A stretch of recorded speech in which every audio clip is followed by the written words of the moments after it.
एक आदमी लगभग नग्न दीवार से जंजीरों में जकड़ा हुआ है। उसकी आंखों में मौत की परछाई और जमीन पर बिखरा खून दर्शक की रूह तक को कंपा देता है। सबसे डरावनी बात यह है कि उसका निचला शरीर झंडे की जड़ से काटा जा चुका है। दीवार पर खून की एक लंबी लकीर अब भी ताजा लगती है। और ये तो बस शुरुआत है।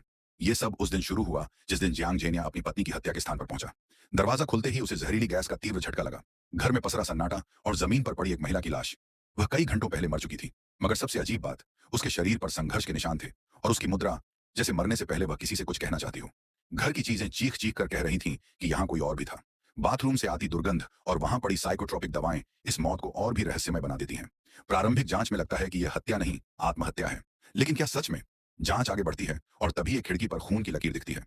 खून में डूबा हुआ संदेश और वह नाम, झेंग झोंगशुओ, जियांग का पुराना सहपाठी, वो भी एक पुलिस अफसर। लेकिन इतने सालों बाद अचानक इस केस से उसका क्या रिश्ता हो सकता है? शव परीक्षण से जो खुलासा होता है वह और भी झकझोर देता है। कार्बन मोनोऑक्साइड से मौत, शरीर में नींद की गोलियां और साथ ही हिंसा के गहरे निशान। यह कोई साधारण आत्महत्या नहीं, यह दर्द और मजबूरी की कहानी है, किसी टूटे हुए मन की चीख। हुआंग जिंगमिन और उनकी पत्नी दोनों मानसिक संघर्षों से जूझ रहे थे। डॉक्टर ने बताया कि हुआंग एक समय पारिवारिक हिंसा का शिकार थे, मगर जैसे ही वे लौटे कुछ टूट गया। पत्नी ने नींद की गोलियों की मांग की थी, पर क्यों? और फिर रहस्य खुलता है। पत्नी ने आत्महत्या का पूरा दृश्य रचा। अपने पति को जबरन डुबोया, घसीट कर लिविंग रूम तक लाई और सोचा कि वह साथ मरेगा। मगर हुआंग जिंगमिन लड़ पड़ा, मगर अंत में हार गया। वह भाग निकला, लेकिन क्या वह वाकई भागा या कुछ और सोच कर गया? जब उसने कार का ट्रंक खोला, उसमें कुछ ऐसा था जो एक लंबे समय से चल रही योजना की ओर इशारा करता था।